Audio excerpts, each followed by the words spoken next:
उत्तर प्रदेश के मुख्यमंत्री योगी आदित्यनाथ के बयान के बाद में अलग अलग तरह के बयान सामने आ रहे हैं, जिसमें उत्तर प्रदेश के मुख्यमंत्री योगी आदित्यनाथ ने यहां तक कहा कि कौन सी ऐसी मस्जिद है जिसमें त्रिशूल मिलते हैं। हमारे साथ मौजूद है बीजेपी के राज्यसभा सांसद हरनाथ सिंह यादव। हरनाथ जी, मुख्यमंत्री जी ने, उत्तर प्रदेश के मुख्यमंत्री योगी आदित्यनाथ ने कहा कि कौन सी ऐसी मस्जिद है जिसमें त्रिशूल मिलते हैं। इसको अगर मैं मस्जिद कहूंगा तो विवाद हो जाएगा, लेकिन जो विरोधी लोग हैं या जो इसके बयान के समर्थन में नहीं है, वो ये कह रहे हैं कि एक मुख्यमंत्री के द्वारा इस तरीके का बयान, वो भी तब जब मामला अदालत में लंबित है। देखिए, मैं आदरणीय योगी जी के बयान का जो कुछ उन्होंने बोला है उसके एक एक शब्द से सहमति व्यक्त करते हुए उनका अभिनंदन करता हूँ। और ये तो नग्न तथ्य है। पहली बात तो ये, दुनिया की किसी भी क्षेत्र में कोई मस्जिद हो, उसका ज्ञान और वापी से ये शब्द कहीं पर भी नहीं मिले हैं। ज्ञान माने ज्ञान और वापी माने एक भंडार की जगह, ज्ञान का भंडार की स्थान। और दूसरी बात, उसमें जो कलाकृतियाँ बनी हुई हैं, उसमें जो नंदी बैठे हुए हैं, त्रिशूल रखा है, ये हिंदू समाज के लोगों ने तो रखा नहीं। ये आदरणीय योगी जी ने जो कहा है बिल्कुल सत्य कहा है। और मुसलमानों को ये चाहिए, यदि वो ईमानदारी से विचार करें और विदेशी आक्रांता, मुगल आक्रांताओं द्वारा जो कृत्य किए हैं उनको नकारें, उन पर अपनी मोहर न लगाएं। ये त्रासदी है कि मुस्लिम समाज सही प्रकार से सोच नहीं पा रहा है। और मुस्लिम समाज के जो नेता हैं तथाकथित, जिनको कहा जाता है, उन्होंने आज़ादी के बाद से लेकर के आज तक उन्होंने और कांग्रेस ने चंद वोटों के लिए उनको गुमराह करने का काम किया। जहाँ तक ज्ञानवापी का सवाल है, ज्ञानवापी का एक एक कण चिल्ला चिल्ला के बोल रहा है कि यहाँ पर मंदिर है, मस्जिद नहीं है। इसी तरीके से भगवान कृष्ण की जन्मभूमि मथुरा है, वहाँ पर ये तमाम तथ्य हैं कि यहाँ पर मंदिर था और अदालतों के भी पहले फैसले आए हैं, लेकिन फ्रॉड तरीके से क्या नाम है, धोखा देख करके कांग्रेस सरकार ने यहाँ पर विवाद खड़ा कर दिया। लेकिन सर, सवाल ये है कि जो मुस्लिम संगठन भी सवाल उठा रहा है कि असदुद्दीन ओवैसी हो या फिर STSN समाजवादी पार्टी के सांसद, वो ये कह रहे हैं कि 350-400 सालों पहले अगर कुछ हुआ है तो क्या आज फिर उसी तरह का फिर से दोहराया जाएगा, उसी तरीके से जो है फिर से विवाद खड़ा किया जाएगा। देश में आखिर हम पीछे जाना चाहते हैं या आगे बढ़ना चाहते हैं? वहां पर 350-400 सालों से अगर नमाज पढ़ी जा रही है तो अब क्यों विवाद?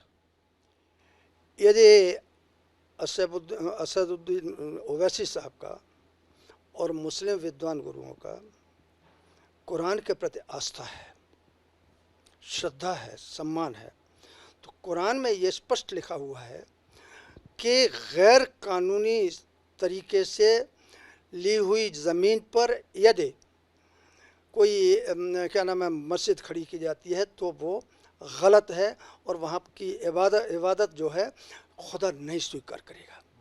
तो ओवैसी साहब को और अन्य मुस्लिम धर्मगुरुओं को, वो कुरान का पालन करें ना। और दूसरी बात, 300-400 साल नहीं, हम 3000-4000 पहले यदि हमारे देश के दुश्मनों ने कोई हमारे ऊपर, हमारे मान सम्मान स्वाभिमान को तोड़ने का प्रयास किया है, हमारे ऊपर गलत तरीके से क्या नाम है कोई कृत्य किए हैं, तो उनको ठीक करने में इसमें आपत्ति क्यों है? अच्छा, और ये वो देश का माहौल नहीं खराब होगा? देश का माहौल क्यों खराब होगा? मुसलमानों को आगे आना चाहिए कि भाई हिंदुओं के साथ, हिंदुओं की आस्था के साथ खिलवाड़ा हुआ है तो ये ठीक करना चाहिए। एक और तो बोलते हैं हिंदू मुस्लिम भाई भाई, और दूसरी ओर हिंदू और मुसलमानों में दरार पैदा करने की कोशिश करते हैं, उनके अंदर शत्रुता पैदा करते हैं।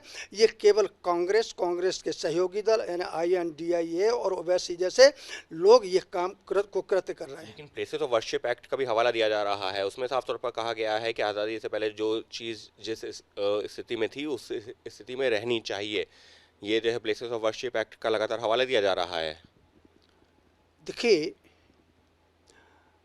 भारतीय जनता पार्टी का और समूचे हिंदू समाज का संविधान के प्रति अकूत आस्था है। तो संवैधानिक स्थिति को निर्धारित करते हुए उसके प्रति पूरा आदर भाव रखते हुए हम आगे बढ़ेंगे। और ये तथ्यात्मक बात है कि वहाँ पर ज्ञानवापी मंदिर है। यहाँ पर कृष्ण जन्मभूमि की जो जन्मभूमि है उस पर अवैध तरीके से कब्जा किया हुआ है। तो इस प्रकार के इन चीज़ों को ठीक करने में संवैधानिक व्यवस्थाएं भी यदि कहीं आड़े आती हैं तो बदलना चाहिए। इसीलिए मैंने सदन के अंदर भी पिछले दिनों ये मांग की थी कि ये पूजा स्थल 1991 जो है वो अतार्किक है, असंवैधानिक है, क्योंकि ये भी वो कानून ये भी कहता है कि आप जो है कोर्ट नहीं जा सकते, इसको चैलेंज नहीं करते। तो आप किसी देश के नागरिक को यदि उत्पीड़न होता है तो अदालत जाने से कैसे रोक सकते हैं? लेकिन अब सवाल ये है कि क्या अभी ज्ञानवापी नहीं, अब आप कह रहे हैं कि मथुरा में कृष्ण जन्मभूमि को लेकर भी इसी तरीके का आंदोलन, इसी तरीके की पूरी कार्रवाई आगे बढ़ेगी? देखिए, मुस्लिम भाइयों को ये समझना चाहिए कि अयोध्या, मथुरा, काशी यानी भगवान राम, भगवान शंकर, भगवान कृष्ण इस धरती के कण कण में समाये हुए हैं।